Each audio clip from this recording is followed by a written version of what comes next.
Olá, estudante! Eu sou a Simônia, sou professora de arte na área de linguagens, códigos e suas tecnologias. Nessa aula, vamos ver mais encontros entre a arte e a ciência. Vamos falar sobre a arte do Renascimento, da modernidade e da contemporaneidade. Vamos lá? Bom, é no Renascimento que a gente pode dizer com toda a propriedade que houve o primeiro encontro entre a arte e a ciência. Isso porque o surgimento da ciência, como a gente conhece hoje, é contemporânea do movimento cultural e artístico que ficou conhecido como Renascimento. No Renascimento, a gente pode começar se perguntando por que Renascimento? Renascimento indica algo que está renascendo, que está surgindo de novo. E o que é que surge no Renascimento? O que é que está nascendo de novo, ganhando uma vida nova? Justamente o assunto da nossa aula anterior, a Antiguidade Clássica, que está renascendo na Europa do Renascimento. Isso porque artistas do Renascimento vão retomar, vão rebuscar, vão beber nas fontes lá da filosofia greco-romana e dos artistas gregos, da arte grega. Então eles vão resgatar a cultura da antiguidade, fundamentalmente a partir da valorização do homem, do antropocentrismo e do racionalismo. Vão voltar então àquela filosofia humanista do homem enquanto principal criação de Deus e vão usar a razão para explicar, vão defender a razão como método explicativo para os fenômenos sociais e naturais. Lembrando também que tanto quanto na antiguidade, muita gente fala, mas o Renascimento tinha uma arte tão ligada a temas religiosos muitas vezes. Como assim eles eram humanistas ou eles eram antropocêntricos? Sim, o antropocentrismo e o humanismo conviviam com a teologia, certo? Mas a diferença é que o humanismo defende que a explicação do mundo deva se dar a partir de bases racionais e não teológicas. Todo esse renascimento, por que esses artistas e cientistas e pensadores foram resgatar, beber de novo nas fontes da Antiguidade Clássica? Isso ocorreu muito impulsionado por transformações econômicas e sociais que estavam em curso na Europa, fundamentalmente o fortalecimento da burguesia e o desenvolvimento das cidades. Lembrando que, vamos pensar no que vinha antes, a gente tinha um mundo medieval, um mundo predominantemente rural, em que havia pouca ou nenhuma mobilidade social, e a burguesia é uma classe intermediária, uma classe de comerciantes que vai se desenvolvendo a partir do comércio e vai, a partir desse desenvolvimento comercial, vai começar a desenvolver as cidades, é claro. E as cidades é um ponto de encontros entre culturas, é onde circulam pessoas, muito diferente lá do burgo, muito diferente lá dos feudos. Então esse desenvolvimento comercial e citadino, por assim dizer, que vai estimular o surgimento de um movimento político-cultural, de um movimento cultural e artístico como o Renascimento, que vai retomar as bases da filosofia e da Antiguidade Clássica. Bom, e não tem como falar de Renascimento sem falar da grande figura de Leonardo da Vinci, que é considerado por muitos o maior gênio da história, sem muito exagero. Bom, Da Vinci reuniu habilidades e competências como quase nenhum outro em toda a história. Ele era artista, pintor, matemático, engenheiro, inventor, anatomista, enfim, reunia em si uma série de habilidades e conhecimentos. Era, antes de tudo, a gente pode dizer, uma pessoa interessada pelo conhecimento. Ele se interessava por muitas coisas e ia a fundo em muitas delas. Ele produziu a obra mais famosa de toda a história, que é a Mona Lisa. É, sem dúvida, o rosto mais famoso do mundo e a obra de arte mais valorizada no comércio de artes. A Mona Lisa, para quem não sabe, está hoje no Museu do Louvre, na França. E por mais que a gente pense que a Mona Lisa deve ser enorme, ela no fundo é um quadro pequenininho, ela tem umas dimensões de 70 e poucos de altura por 50 de largura, é um quadro desse tamanho que se tornou, enfim, o rosto mais famoso de toda a humanidade, que gerou, enfim, uma série de releituras, hoje memes e por aí vai. E muitos mistérios envolvem o quadro da Mona Lisa. Primeiro, a identidade da modelo. Não se tem ainda, não se tem certeza sobre quem é essa pessoa retratada, quem é a Mona Lisa, mas os estudiosos apontam que o mais provável é que ela fosse a Lisa, a esposa de um comerciante florentino que encomendou a obra para o Da Vinci, mas não se tem certeza sobre a origem, sobre a veracidade dessa versão, mas hoje ela é a mais aceita pelos historiadores da arte. Outra característica importante da Mona Lisa é a técnica utilizada, né? O Leonardo da Vinci aprimora na Mona Lisa a técnica do esfumato, que é o esfumado que a gente conhece. A Mona Lisa foi feita em óleos sobre madeira, utilizando a técnica do esfumado, que deu essa conotação, essa perspectiva um pouco misteriosa, né? A figura da Lisa, ou da Mona Lisa, e que é um dos quadros, então, mais polêmicos e mais famosos da humanidade. Bom, a outra obra muito importante, muito famosa do Da Vinci é A Última Ceia, que é a retratação da Santa Ceia, né, uma passagem bíblica, e nela a gente pode ver vários valores da antiguidade que retornam aqui no Renascimento. Aí vou fazer um parênteses, a arte que vinha antes do Renascimento, né, a arte da Idade Média, ela era muito frontal, ela era pouco expressiva, no sentido de que as figuras estavam sempre, no máximo, com as mãos para cima, né, reverenciando a Deus, lembrando que a Idade Média era uma era em que o conhecimento teológico prevalecia sobre todos os outros. Então, era muito comum os temas religiosos, mas eles eram um pouco expressivos, no sentido de que as cenas, né, no máximo os personagens estavam levantando as mãos para os céus, mas não tinham muita dramaticidade, não havia uso Depois da Antiguidade Clássica, se abandonou o uso da perspectiva, então era tudo muito frontal. E o Da Vinci, né, essa obra do Da Vinci, exemplifica muito bem essa retomada de valores da Antiguidade. A gente vê a utilização da perspectiva, da proporção, né, são 12 apóstolos ali divididos em grupos, em 4 grupos de 3 pessoas, dando essa dimensão, essa noção de proporcionalidade, e a dramaticidade da cena. Conta-se que o Da Vinci tentou retratar a parte da passagem bíblica em que Cristo anuncia que algum deles irá traí-lo. Então fica esse rebuliço e esses cochichos, esses grupos cochichando em torno da mesa, da Santa Ceia. Bom, além da Mona Lisa e da Santa Ceia, ou da Última Ceia, né, tem os dois nomes, outra imagem muito consagrada do Da Vinci, que é basicamente o retrato do Renascimento, é o Homem Vitruviano, que eu utilizei para começar a aula e que demonstra um estudo sobre a anatomia que o Da Vinci praticava. Ele coloca o homem no centro de um círculo e um homem reproduzido com proporções exatas e com todo um estudo de anatomia. Bom, agora algumas curiosidades sobre esse gênio da história.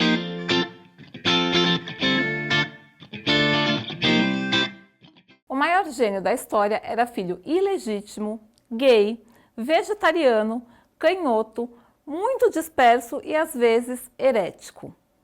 Essas são as palavras de Walter Isaacson, um dos principais biógrafos de Da Vinci.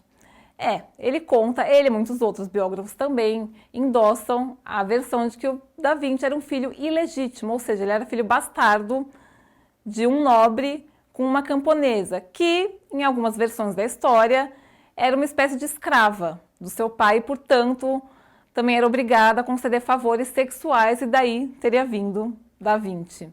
Ele viveu até uns 5 anos de idade com a sua mãe e depois foi entregado por ela aos seus avós e Da Vinci vai viver em Florença e depois em Milão, enfim. Outra curiosidade é que Da Vinci não é um sobrenome, como muitas vezes se pensa, mas Vinci é a vila ou a cidade em que Da Vinci nasceu. Era a vila de Vinci, localizada na Toscana, na Itália, uma região onde houve muito florescimento comercial. Então, o Leonardo é Da Vinci, da vila de Vinci, né? Vinci não é um sobrenome, mas é a origem do Leonardo. E muitos dizem que ele nasceu no lugar certo e na hora certa. Sem dúvida que ter nascido na Toscana, ter morado em Florença depois, que foi uma das principais cidades do Renascimento, contribuiu muito para a sua formação e para o seu interesse, para o seu despertar para as artes e para a ciência. Como eu disse, além de artistas, o Leonardo possuía inúmeras habilidades nas mais diferentes áreas, né? Ele era inventor, engenheiro, enfim. Leonardo foi responsável por um grande número de invenções. Ele fez o primeiro projeto de um asa-deltas, de um paraquedas, de tanques, de robô, até de uma ponte giratória. Claro que, de acordo com os recursos disponíveis à época, esses inventos não puderam se materializar plenamente, coisa que só aconteceu no momento posterior. Mas o projeto inicial é de Da Vinci. Da Vinci até tentou desenvolver a primeira máquina que voava com homens, ou seja, um avião, em 1498. Bom, como eu falei para vocês, o Renascimento ele é contemporâneo do surgimento da ciência moderna. Quando a gente fala em moderna, em era moderna, muitas vezes a gente pensa em algo que é atual. Mas, do ponto de vista histórico da historiografia, a Idade Moderna ela remonta no final do século XV, para 1492, até 1798, que é a data da Revolução Francesa. Então, a Idade Moderna ela não é tão atual assim, mas é ela que forneceu as bases para a sociedade que a gente vive hoje. E que está assentada fundamentalmente na substituição de um tipo de conhecimento por outro, que é o conhecimento teológico, que predominou durante toda a Idade Média, para o conhecimento para uma sociedade com base no conhecimento científico e racional. E essa ciência moderna, que surge, vai se consolidando a partir do final do século XV, ela vai ser quase que um desdobramento da filosofia da antiguidade, dessa explicação racional do mundo, sobre a origem do homem e das coisas, que vai se desenvolver para uma filosofia natural, como os gregos chamavam, que na verdade são as primeiras tentativas de dar explicação racional para os fenômenos da natureza, até que, combinada com instrumentos de observação, principalmente o telescópio e o microscópio, vão dar origem à ciência moderna. Então, quando a gente fala em ciência moderna, a gente está falando dessa mescla entre observação, experimentação e uso de instrumentos, com base no racionalismo, no experimentalismo e nessa mescla entre ciência e técnica. Agora, quando a gente fala em Idade Moderna, então a gente está falando de um período que vai do Renascimento até a Revolução Francesa. Já a arte moderna não corresponde a esse período, Então a gente pode dizer que tem um certo delay aí de tempo, porque a arte moderna é a arte que surge na Europa no final do século XIX e início do século XX.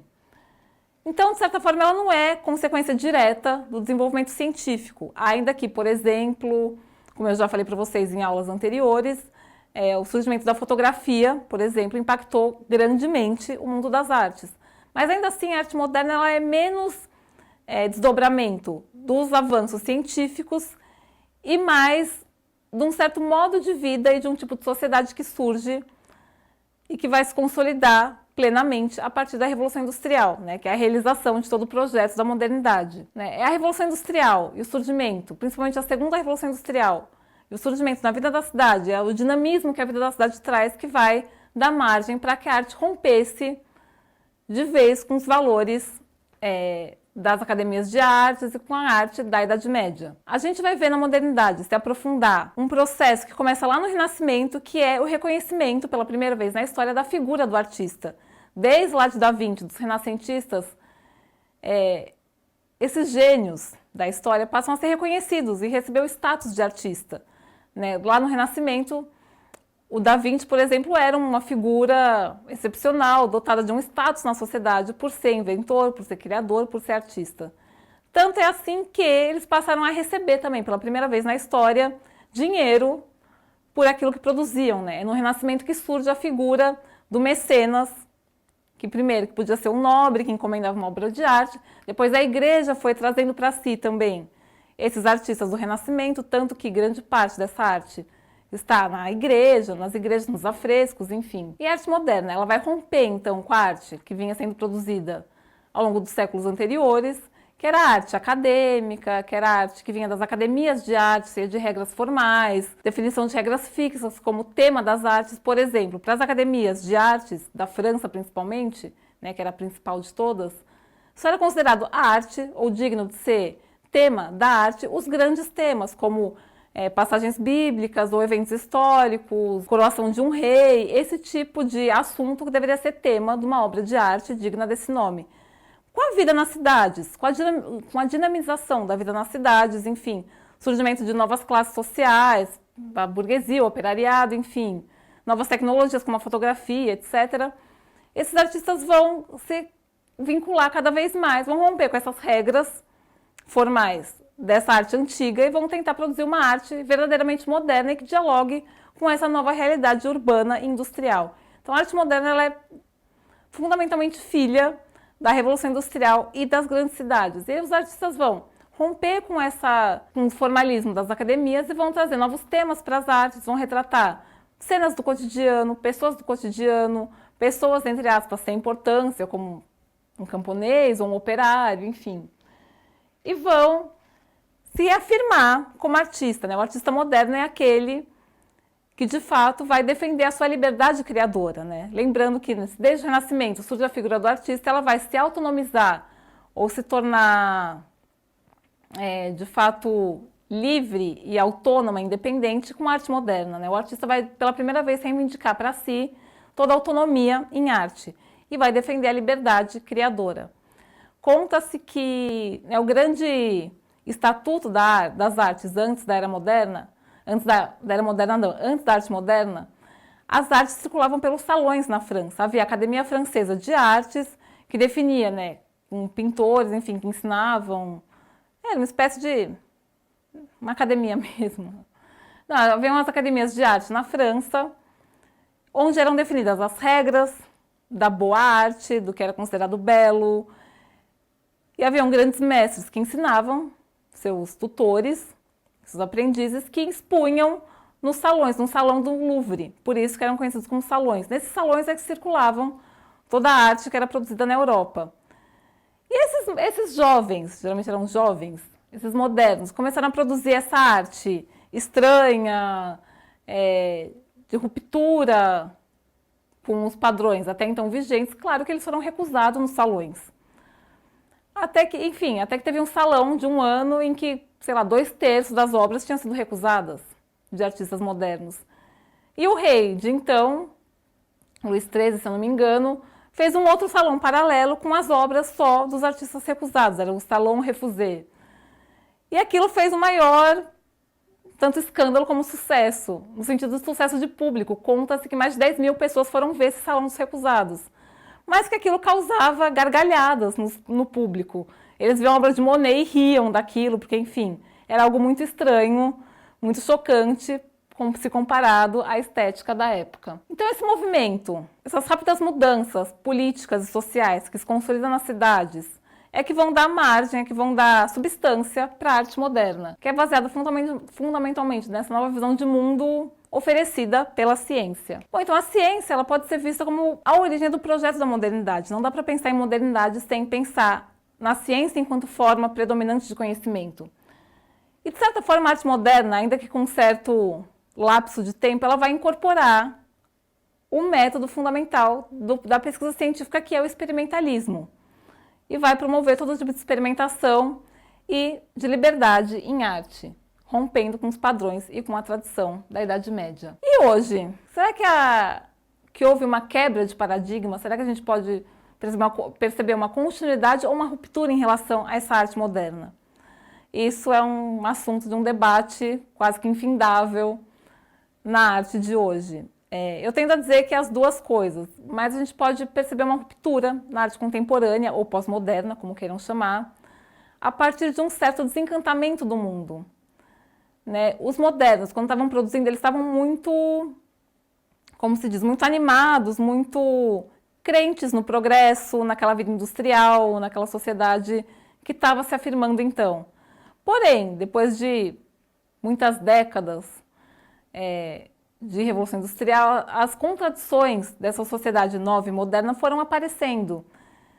E a arte foi, de certa forma, também se bebendo desse desencantamento. E acho que uma grande mudança da arte moderna para a contemporânea e de uma sociedade para outra é a emergência do pluralismo. Né? Durante muitos séculos, a arte moderna ela foi um fenômeno europeu que foi se espalhando para o mundo. Né? Ela surge na Europa e depois, como a gente viu no nosso modernismo, os nossos artistas vão beber da Europa para produzir uma arte moderna brasileira naqueles moldes, enfim. É algo que se internacionaliza, mas a partir de um epicentro muito específico, muito claro, que é a Europa, depois do pós-guerra, do pós-Primeira Guerra, principalmente do pós-Segunda Guerra. Esse epicentro vai se deslocar da França para Nova York, mas sempre nos centros do sistema capitalista, que é uma crítica que os contemporâneos, os pós-modernos fazem. Eles tentam, acho que a arte atual ela tenta ser muito mais plural, no sentido de tentar dar voz a essas tantas outras vozes. Né? E não se dá para encontrar hoje um epicentro da arte contemporânea, mas ela acontece nos mais diferentes lugares e quebrando então as fronteiras. Então, acho que a principal crítica, ou a principal ruptura da modernidade para a pós-modernidade ou para a contemporaneidade é essa crítica a esse racionalismo totalizante que propunha uma narrativa única e uma cultura mais ou menos global, no sentido de apagar as diferenças. Hoje tenta-se ressaltar essas diferenças. Estamos chegando no final da nossa aula, não deixe de consultar os links no Saiba Mais, e eu vou deixar vocês com uma frase de Albert Einstein, que nos diz que a coisa mais bela que o homem pode experimentar é o mistério. Essa é a emoção fundamental que está na raiz de toda a ciência e de toda a arte. Obrigada e até a próxima aula.